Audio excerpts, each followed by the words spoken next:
जय हिंद and welcome to Force Defence Academy. आज हम पढ़ेंगे India Canada relations.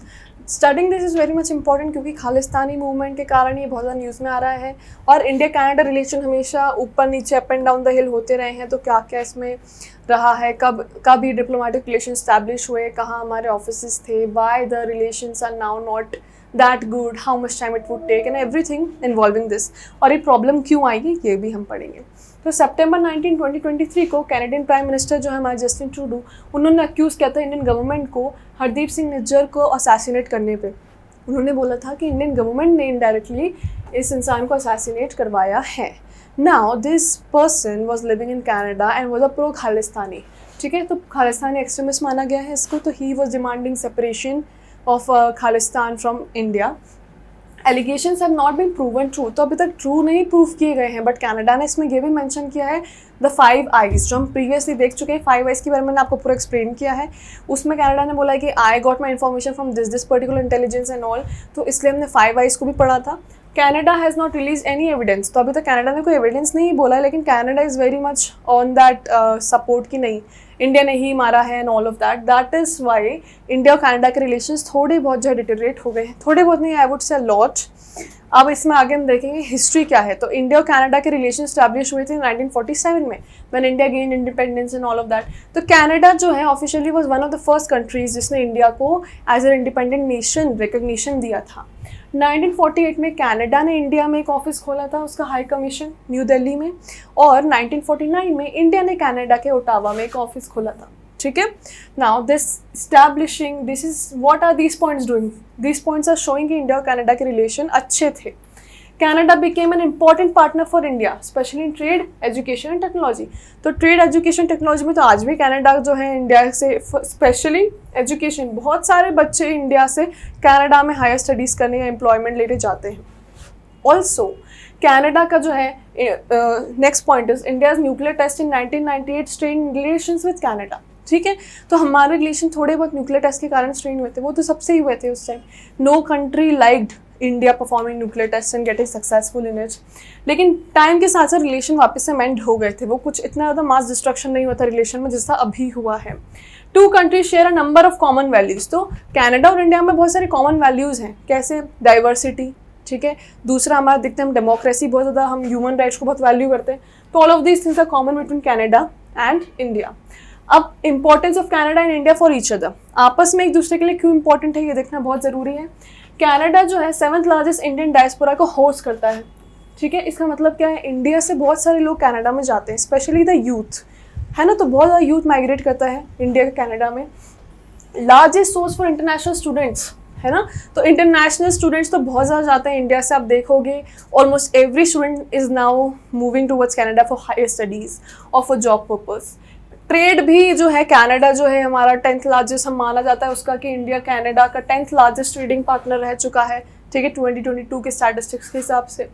India is the world's fastest growing major economy. अब क्योंकि हम वर्ल्ड्स फास्टेस्ट ग्रोइंग इकोनॉमी है, तो हमसे ट्रेड करने में कनाडा को तो प्रॉफिट होता ही है, क्योंकि हमारा मार्केट ग्रो कर रहा है। तो कनाडा के जो चीज़ें, प्रोडक्ट्स वगैरह हैं, वो भी बहुत अच्छे से उन पर रेसिप्रोकेशन आता है इंडियन सिटीजन्स की तरफ से।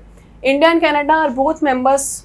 अब देखो, जब भी आप किसी कंट्री की बात कर रहे हो और उसके इंटरनेशनल रिलेशन की बात कर रहे हो दो कंट्रीज़ की, तो उसमें आपको उनके इंटरनेशनल ऑर्गेनाइजेशन का मेंशन करना बहुत ज़रूरी है कि किस किस इंटरनेशनल ऑर्गेनाइजेशन का ये हिस्सा है। इंपॉर्टेंस में आप एक इंडो पैसिफिक भी मेंशन कर सकते हो कि इंडो पैसिफिक सिक्योरिटी में कनाडा और इंडिया की आपस में एक दूसरे के लिए बहुत ज़्यादा इंपॉर्टेंस है। नेक्स्ट, आप जब इंटरनेशनल ऑर्गेनाइजेशन की बात करो तो G20 which is now G21, उसकी भी बात करोगे आप।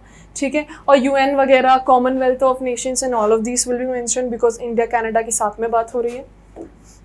Now I would like to inform all of you about the new SSB batch which has been starting from 20 November, और एक SSB कैंप भी स्टार्ट हो रहा है जो हम कर रहे हैं because the response is very nice. और इससे क्या हो रहा है, कैंप से जितने ज़्यादा बच्चे कैंप में आते हैं उतने ज़्यादा उनको समझ में आता है कि how SSB is being conducted. They are now able to gather information of about their positives, negatives, all the reviews and how they can improve them. तो you can also use this camp to improve yourself regarding your SSB।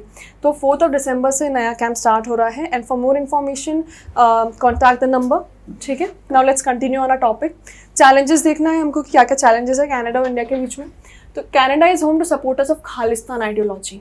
ठीक है। तो Canada के जो अभी present leader हैं, that is Justin, he is supporting Khalistani pro ideology a lot, ठीक है। तो इंडिया को ये है कि why are you supporting an ideology which is anti Indian, ठीक है, जो हमसे सेपरेट होना चाहती है।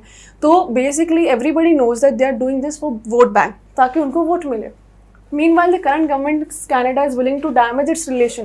तो इंडिया से अपना रिलेशनशिप डैमेज करने को रेडी है if in return it is getting the vote of these people.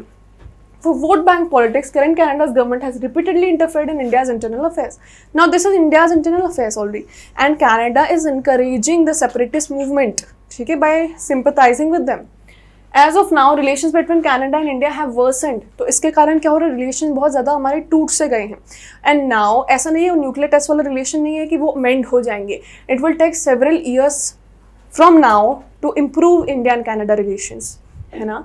अब अगला हम रिजल्ट देखेंगे कि पूरी कॉन्फ्लिक्ट का, जो इंडिया खालिस्तान कनाडा कॉन्फ्लिक्ट हुआ है, इसका पूरा रिजल्ट क्या रहा। कॉन्फ्लिक्ट ने तो ऑलरेडी हमारा इंडिया कनाडा का रिलेशन तो डैमेज कर ही दिया है, इस पॉइंट तक तो बहुत टाइम लगेगा उसको सुधरने में। दूसरा, कॉन्फ्लिक्ट को lead to economic loss, like it was said कि India was the fastest growing economy, India अभी भी फास्टेस्ट ग्रोइंग इकोनॉमी है, मार्केट इंडिया का बहुत अच्छा चल रहा है। तो इंडिया और कनाडा एक दूसरे के ट्रेडिंग पार्टनर भी बहुत अच्छे से रह चुके हैं। तो कनाडा के इन्वेस्टमेंट्स अब थोड़े कम हो जाएंगे, इंडिया का मार्केट का रिटर्न कनाडा को कम हो जाएगा। तो आपस में इकोनॉमी लॉस बहुत ज़्यादा होगा इंडिया और कनाडा को because of this trivial conflict. It will also make it difficult to cooperate in maintaining peace and stability in Indo-Pacific. मैंने आपको बताया था कि Indo-Pacific सिक्योरिटी में इंडिया कनाडा एक दूसरे के लिए बहुत इंपॉर्टेंट है, but because now there is a clash between these two countries, peace Indo-Pacific particular region को ऑपरेट करने में और उसकी बातों में, उसके एग्रीमेंट्स में थोड़ा बहुत दिक्कत आएगा when it comes to India and Canada. So this was all about India and Canada and their relation. I hope you understood all the points. ये सारे points बहुत important है regarding your SSB and your lecture aid as well. ठीक है, सारे points अच्छे से देख के जाना। And for more such video subscribe to our channel. Till then keep watching. जय हिंद।